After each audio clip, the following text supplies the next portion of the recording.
ಇದೇ ತೋಟದಲ್ಲಿ ಒಂದು ಕಾಡುಕೋಣ ದಾಳಿಗೆ ಒಬ್ಬರು ಡೆತ್ತಾಗಿದ್ದಾರೆ. ಈಗೆಲ್ಲ ಜನರು ನೋಡ್ತಾ ಇದ್ದಾರೆ. ಭೂಪತಿ ಅಂತ ಹೇಳಿ ಹೆಸರು.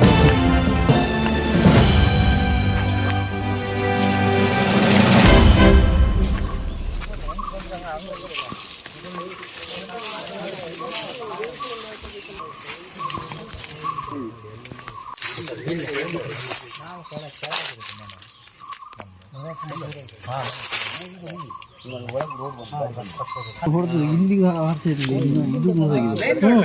ಅಲ್ಲಿ ಗೇಟ್ ಉಂಟು ನೋಡಿ, ಗೇಟ್ ಉಂಟು.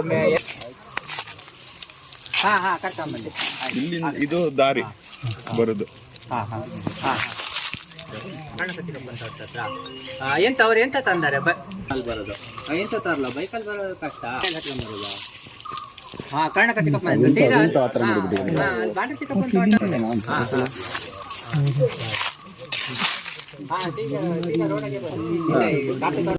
ನಾವು ಬಂದೋಬಸ್ತ್ ಮಾಡ್ಕೊಂಡು ಹಿಂಗಾದ್ರೆ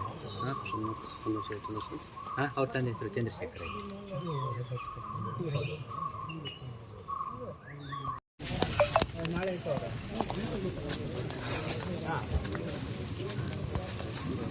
ಶನಿವಾರ ಬೆಳಿಗ್ಗೆ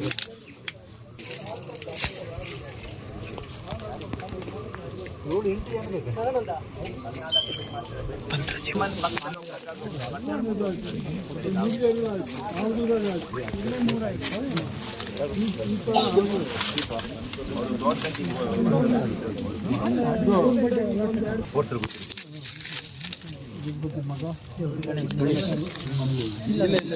ಗಣೇಶ ಗಣೇಶ ಗಣೇಶ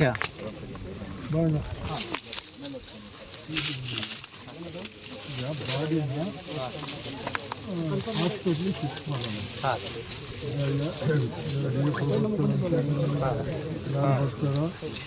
ಮುಂದೆ ಏನು ಅನ್ನೋದು ಒಂದು ಎಲ್ಲ ಕೂತು ಮಾತಾಡಬೇಕು.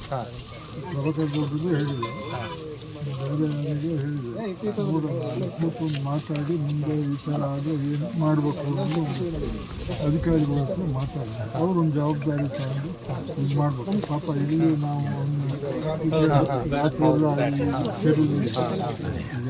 ಬಾಕಿದ್ದವರಿಗೂ ಬೇಡ ಗೊಂದಲಗಳು ನಾವು ಸರ್ಕಾರದವರು ಮಾಡಬೇಕು.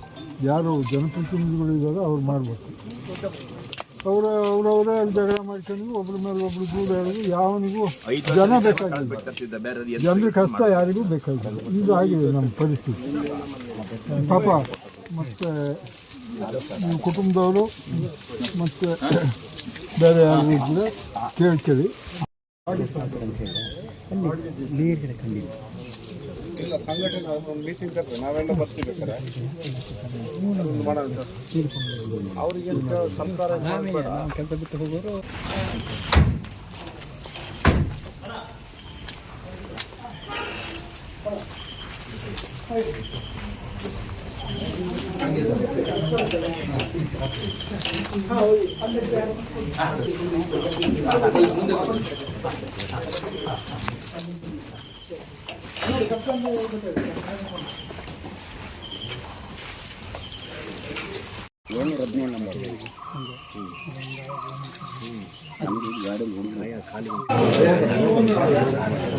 ನಾಲ್ಕು ಗಂಟೆ ಆಗಿದೆ.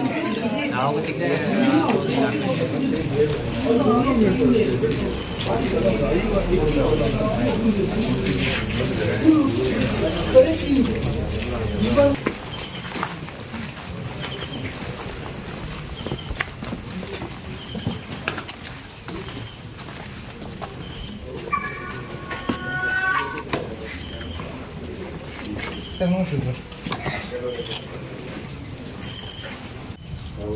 ಖಾಲಿ ಬಿಡ್ತೀವಿ ನಾವು ಇವರಿಗೆ ಅದು ನಿಮ್ಮ ರೇಂಜ್ ಆಫೀಸರಿಗೆ ಅವ್ರ ಗಮನಕ್ಕೆ ತರ್ತೀವಿ. ಈ ಥರ ಇದೆ actually chief wild life warden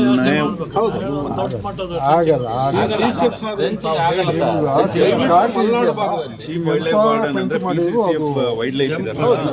ಅವರೇ ನಮಗೆ ಅದ್ರ ಬಗ್ಗೆ ಡೈರೆಕ್ಷನ್ ಅವ್ರಿಗೆ ಆಲ್ರೆಡಿ ಮಾತಾಡಿದ್ದೀನಿ ಮತ್ತೆ ಇದನ್ನು ಅಪ್ಡೇಟ್ ಮಾಡಿದ್ದೀನಿ. ಈ ಥರ ಶಿಫ್ಟ್ ಮಾಡೋದು ಅದೆಲ್ಲ ನೆಕ್ಸ್ಟ್ ಲಾಂಗ್ ಪ್ರೊಸೆಸ್. ಅಷ್ಟೊಂದು ಎಷ್ಟು ಸಾಯ್ತಾರೆ ಏನೋ. ನೀವು ಈಗ ಖಾಲಿ ನಮಗೆ ಕಾಪಿ ಕುಯ್ಬೇಕಲ್ಲ, ಲೇಬರ್ಸ್ ಅಲ್ಲ ಅವರೇ ಕೊಡಬೇಕು, ನಾನು ಕೊಡಬೇಕು ಅಲ್ಲ. ಹೇಳಿ ಸರ್, ತಾವು ನೀವು ಯೋಜನೆ ಅಷ್ಟು ಸುಲಭದಲ್ಲ, ಆಗುದಿಲ್ಲ. ಈ ಜಿಲ್ಲೆಯಲ್ಲಿ ನೀವೇ ಡಿಸಿಷನ್ ತಗೊಳ್ಬೇಕು ನೀವೇನಂತ ಇಲ್ಲೇ ಹೇಳಿದ್ರೆ ಜಾಸ್ತಿ ಅದು ನೀವು ಪರ್ಮಿಷನ್ನು ರೈಟಿಂಗ್ನ ಕೊಡೋಕ್ಕಾಗಲ್ಲ, ಕಾನೂನಿದೆ, ಅದು ಸ್ಟೇಟ್ ಕಾನೂನು ಅಲ್ಲ, ಸೆಂಟ್ರಲ್ ಕಾನೂನು, ಫಾರೆಸ್ಟ್ ಕನ್ಸರ್ವೇಷನ್ ಆ್ಯಕ್ಟ್ ಎಲ್ಲ ನಮ್ಗೆ ಅರ್ಥ ಆಗ್ತದೆ. ಅದು ದಯವಿಟ್ಟು ನೀವು ನಮ್ಮಂಗೆ ನೀವು ಮನಸ್ಸು ನಮ್ಮನ್ನು ಬದುಕಿಸ್ಬಿಡಿ. ಅಕಸ್ಮಾತ್ ನಾವು ಓಡಿಸೋತ್ತಿಗೆ ಏನಾದ್ರು ಹೊಡೆದು ಅದನ್ನು ಓಡಿಸಿದ್ರೆ ನಮ್ಮ ಈ ಮೈ ಮೇಲೆ ಬಂದಾಗ ಸರ್, ಈಗ ಊಟದಲ್ಲಿ ಏನಾಗ್ತದೆ ಅಂತ ಹೇಳಿದ್ರೆ ಬಿರ್ಸಕ್ಕೆ ಹೋದಾಗ, ಬೊಬ್ಬೆ ಮಾಡೋದ ಅಥವಾ ಪಟಾಕಿ ಹೊಡೆದ ಏನಾದ್ರು ಅದು ಅಟ್ಯಾಕ್ ಮಾಡಕ್ಕೆ ಬಂದಾಗ ನಾವು ಫೈರ್ ಮಾಡಲೇಬೇಕಲ್ಲ. ಅಲ್ಲ, ಪರಿಸ್ಥಿತಿ ಅಷ್ಟು ಮುಂದುವರೆದಾಗ ಆ ಟೈಮಲ್ಲಿ ನಿಮ್ಮವರು ಇರಲಿ, ನಿಮ್ಮವ್ರು ನಮ್ಗೆ ಸಪೋರ್ಟ್ ಮಾಡಿ, ನಿಮ್ಮವರು ಇರಲಿ, ನಾವು ಬರೀ ನಾವು ಅಂತಲ್ಲ, ನಿಮ್ಮವರು ಒಂದಷ್ಟು ಸ್ಟಾಫನ್ನ ವ್ಯವಸ್ಥೆ ಇಮಿಡಿಯೇಟ್ ಆಗಿ ಏನು ಆ ಭಾಗದಲ್ಲಿ ಇದೆಯಲ್ಲ ಅದನ್ನ ನೋಡೋಣ ಯಾವ ರೀತಿ ಅದನ್ನ ಹ್ಯಾಂಡಲ್ ಮಾಡ್ಲಿಕ್ಕೆ ಆಗ್ತದೆ ಅಂತ ಬೆಳಗ್ಗೆಯಿಂದಾನೆ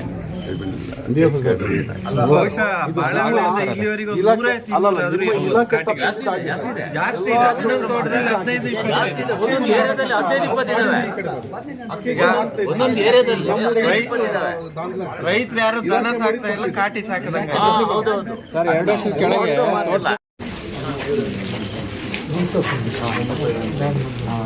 ಮಾತಾಡಬೇಕು. ಈಗ ಜನಗಳಿಗೆ ಒಂಥರ ಭಯ ಆಗಿದೆ. ಈಗ ನಾವು ಯಾರನ್ನೂ ದೂರೋದಿಲ್ಲ, ನಾವು ಇನ್ನೂ ಕಾಫಿ ಕುಡಿದಾಗಿಲ್ಲ, ತೋಟಕ್ಕೆ ಹೋಗೋಂಗಿಲ್ಲ. ಈ ಹಗಲೇ ಹೋದರೂ ಒಂದು ಥರ ಪರಿಸ್ಥಿತಿ. ಅದು ನಮ್ಮ ಹಳೆಕೋಟೆ ತೋಟದಲ್ಲಿ ಮೂಡಿಗೆರೆ ಈ ಥರ ಕಾಡ್ತಾರೆ, ಎಲ್ಲ ತೋಟದಲ್ಲಿ ಏನು ಮಾಡಬೇಕು ಅನ್ನೋದು ನೀವೊಂದು ಹೇಳಿ. ಆ್ಯಕ್ಚುಲಿ ನಾವು ಒಂದು ಪ್ರಪೋಸಲ್ ನಾವು ಒಂದು ವರ್ಷ ಮೇಲಾಗಿ ಸಬ್ಮಿಟ್ ಮಾಡಿದ್ದೀವಿ. ಅಂದರೆ ಎಸ್ಟಿಮೇಷನ್ ಆಗಬೇಕು ಫಸ್ಟು, ಎಷ್ಟಿದೆ ಪಾಪ್ಯುಲೇಷನ್, ಸೆನ್ಸಸ್ ಅಂತ ಹೇಳ್ತೀವಲ್ಲ, ನಾವು ಹಿಂಗೆ ಜನಗಣತಿ ಅಂತೇಳಿ ಮಾಡ್ತೀವಿ.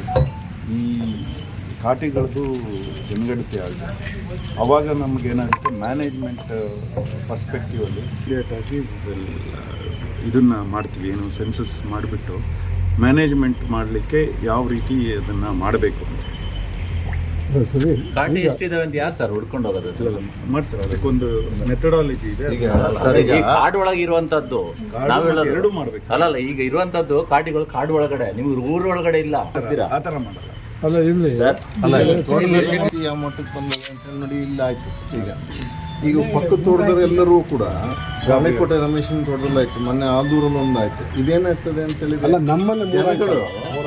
ಜನಗಳು ನಾಳೆ ದಿವಸ ಕಾಫಿ ಹಣ್ಣು ಕುಯ್ಯೋದಕ್ಕೆ ಬರೋದಿಲ್ಲ ತೋಟದೊಳಗೆ. ಈ ಪರಿಸ್ಥಿತಿ ಆ ಮಟ್ಟಕ್ಕೆ ಬಂದೋಗಿದೆ ಸರ್. ಈಗ ಹಗಲೇ ಆದಾಗ ಇನ್ನು ರಾತ್ರಿ ಸ್ಪ್ರಿಂಕ್ಲರ್ ಮಾಡಬೇಕು, ಇದೆಲ್ಲ ತುಂಬ ತಾಪತ್ರೆ. ನೀವು ಕೂಡ ನೀವು ಮೇಲಾಧಿಕಾರಿಗೆ ಹೇಳಿ ತುರ್ತಾಗಿ ನಾವು ನಮ್ಮ ಸರ್ಕಾರಕ್ಕೆ, ನಮ್ಮ MLAಗಳಿಗೆ, ಆಲ್ MLA MP MLCಗಳಿಗೆ ಇದನ್ನು ನಾವು ಗಮನಕ್ಕೆ ತರ್ತೀವಿ. ನೀವು ಕೂಡ ಅಧಿಕಾರಿಗಳು ಕೂಡ ಜನಗಳ ಪರವಾಗಿ ನೀವು ಕೂಡ ಅದಕ್ಕೆ ಸಹಕಾರ ಮಾಡುವಂಥದ್ದು ಮಾಡಬೇಕು. ಯಾಕೆಂತೇಳಿದರೆ ನೀವು ಈಗ ನಾವು ಇಲ್ಲಿ ರೇಂಜ್ ಇದ್ದಾರೆ, ಒಂದು 10 ಗಾರ್ಡು ಫಾರೆಸ್ಟ್ ಇದ್ದಾರೆ, ಏನು ಮಾಡ್ಬೋದು? ನಾವೀಗ ಒತ್ತಡ ಹಾಕ್ಬೋದು, ಏನು ಮಾಡ್ಬೋದು? ಈಗ ಅದು ಗರ್ನರ್ಲು ಹೊಡೆದ್ರೆ ಪಟಾಕಿ ಹೊಡೆದ್ರೆ ನಾವು ಒಂದೇ ಓಡಿಸೋ ಮಟ್ಟಿಗೆ ಕೊಲೆ ಮಾಡೋದಿಲ್ಲ. ಇಲ್ಲೇ ನಾವು ಡಿಸಿಷನ್ ತಗೊಳ್ತೀವಿ, ಎಲ್ಲ ಸಂಘಟನೆ ಹೋರಾಟ ಮಾಡ್ತೀವಿ. ನೀವು ಯಾಕಂದ್ರೆ ನೀವು ಬರೀ ನಿಮ್ಗೆ ಪ್ರಾಣಿಗಳೇ ಮುಖ್ಯ, ನಮಗೆ ನಮ್ಮ ಜೀವಗಳು ಮುಖ್ಯ. ಎಷ್ಟಾಯ್ತು ಸರ್ ಕಕ್ಷಾ ಭಾಗದಲ್ಲಿ? 3-4 ಆಯ್ತು. ನೀವು ಬರೀ ನೋಡೋಣ ಅಂತೀರಿ, ಇದು ಸಮಾಧಾನ ಮಾಡಿ ಹೋಗ್ತೀರಿ. ನಾಳೆ ನಮ್ಮನ್ನು ಇನ್ಯಾರನ್ನಾದ್ರು ಕೊಲೆ ಆಗುತ್ತೆ. ಆ ಪ್ರೋಸೆಸ್ ಎಲ್ಲ ಮುಗಿದು ಬರೋ 11 ಗಂಟೆಗೆ ಈಗ ರಾತ್ರಿ ಅಂದ್ರೆ ಪರವಾಗಿಲ್ಲ, 11-11:30 ಗಂಟೆಗೆ ಬಂದ್ಮೇಲೆ 3 ವರ್ಷ ಆಗುತ್ತೆ ಮಾಡಿ. ಅಲ್ಲಿ ನಾಳೆ ಕಾರ್ಯಕ್ರಮ ನಮ್ಮ ಕಾರ್ಯಕ್ರಮ ನಾವು ಹಾಕಿರ್ತೀವಿ. ದೇವ್ರ ಉತ್ಸವದೇನೋ ಹೋಗೋದು ಅಂತ ಜಾತ್ರೆ ಫಸ್ಟ್ ಈಗ ಪೋಸ್ಟ್ ಮಾರ್ಟಮ್ ಬೇಗ ಮಾಡಿ ನನ್ನ ಗಂಟೆಯಲ್ಲಿ ಏನೋ ತಗೊಂಡೋದು ಒಳ್ಳೇದೇ. ದೀಪ ಹೋಗೋದಂತ ಆ ಕಡೆ ರೋಡ್ ಬ್ಲಾಕ್ ಎಲ್ಲಿ ಒಂದೇ ದಿವಸ ಮರು ದಿವಸ ಮತ್ತೆ ಅಲ್ಲೇ ಬಂದಿದೆ ಭಟ್ರನ್ನ ಹೊಡೆದ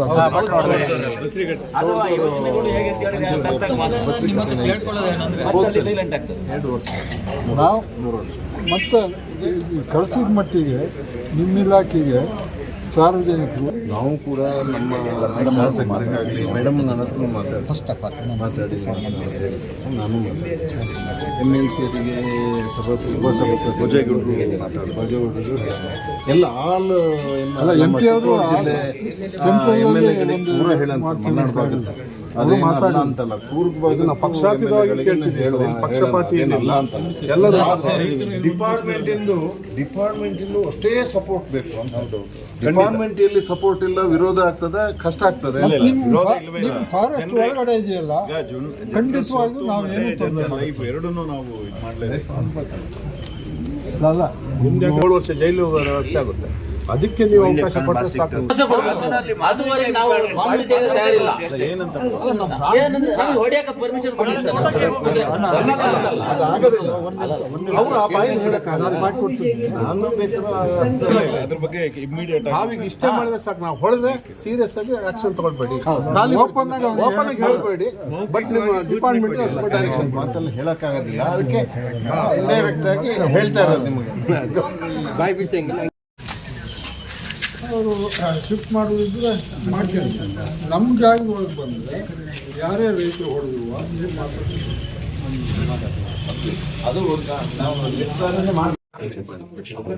ಇವತ್ತು ಆಕ್ಚುಲಿ ಹುಳುವಳ್ಳಿಯಲ್ಲಿ ಪ್ರದೇಶದಲ್ಲಿ ಕಾಡ್ಕೋಣ ರೈತರ ಮೇಲೆ ಅಟ್ಯಾಕ್ ಮಾಡಿ ರಾಮಚಂದ್ರ ಹೆಬ್ಬಾರ್ ರಘುಪತಿ ಹೆಬ್ಬಾರ್ ಅಂತೇಳಿ ಅವರು ತೋಟದಲ್ಲಿದ್ದಾಗ ಬಂದ್ಬಿಟ್ಟು ಮೇಲೆ ಎರಗಿ ಅವರು ತೋಟದಲ್ಲೇ ಅವ್ರದ್ದು ಡೆತ್ ಆಗಿದೆ. ಈ ವಿಷಯವಾಗಿ ನಾವು ಈ ಹಿಂದಿನಿಂದಲೂ, ಯಾಕೆಂದ್ರೆ 2022ರಲ್ಲಿ ಒಂದು ಈ ತರ ಕಳಸಾ ಭಾಗದಲ್ಲಿ ಒಂದು ಇನ್ಸಿಡೆಂಟ್ ಆಗಿತ್ತು, ಮತ್ತೆ ಅದು ಮರುಕಳಿಸಿದೆ. ಸೊ ಈ ಘಾಟಿಗಳನ್ನ ಕಂಟ್ರೋಲ್ ಮಾಡೋದ್ರ ವಿಚಾರವಾಗಿ ಈಗ ಆಲ್ರೆಡಿ ನಾವು ಒಂದು ಎಸ್ಟಿಮೇಷನ್ ಆಗ್ಬೇಕು, ಪಾಪ್ಯುಲೇಷನ್ ಎಸ್ಟಿಮೇಷನ್ ಆಗ್ಬೇಕು ಅನ್ನೋ ದೃಷ್ಟಿಯಿಂದ ಪ್ರಪೋಸಲ್ ನ ಗೌರ್ಮೆಂಟ್ ಸಬ್ಮಿಟ್ ಮಾಡಿದೀವಿ. ಅದನ್ನ ಇಮಿಡಿಯೇಟ್ ಆಗಿ ಪ್ರಾಸೆಸ್ ಮಾಡ್ಬೇಕು.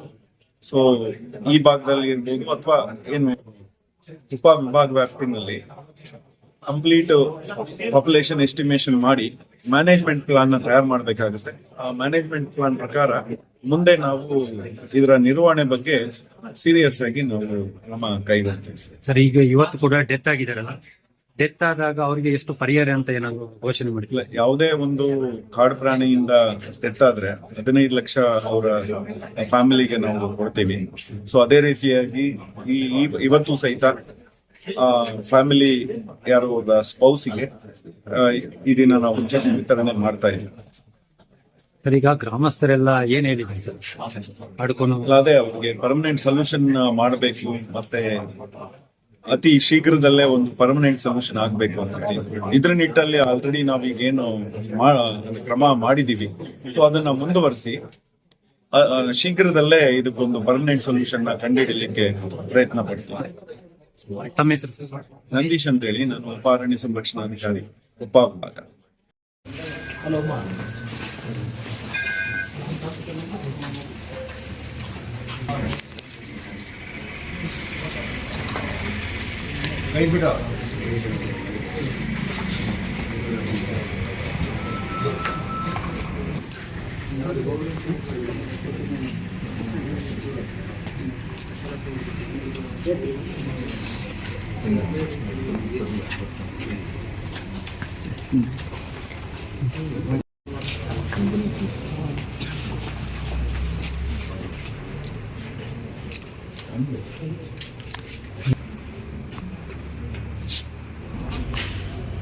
ಆಯ್ತು.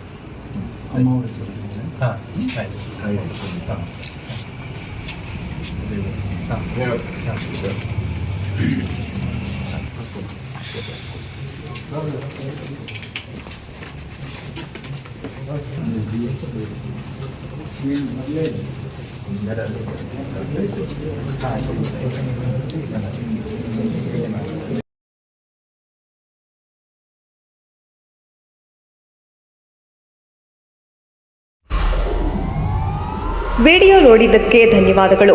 ಮುಂದಿನ ವಿಡಿಯೋದಲ್ಲಿ ಸಿಗೋಣ. ಕ್ಷಣ ಕ್ಷಣದ ಸುದ್ದಿಗಾಗಿ ವೀಕ್ಷಿಸಿ ನ್ಯೂಸ್ ಕರ್ನಾಟಕ, ಸದಾ ನಿಮ್ಮ ಜೊತೆ.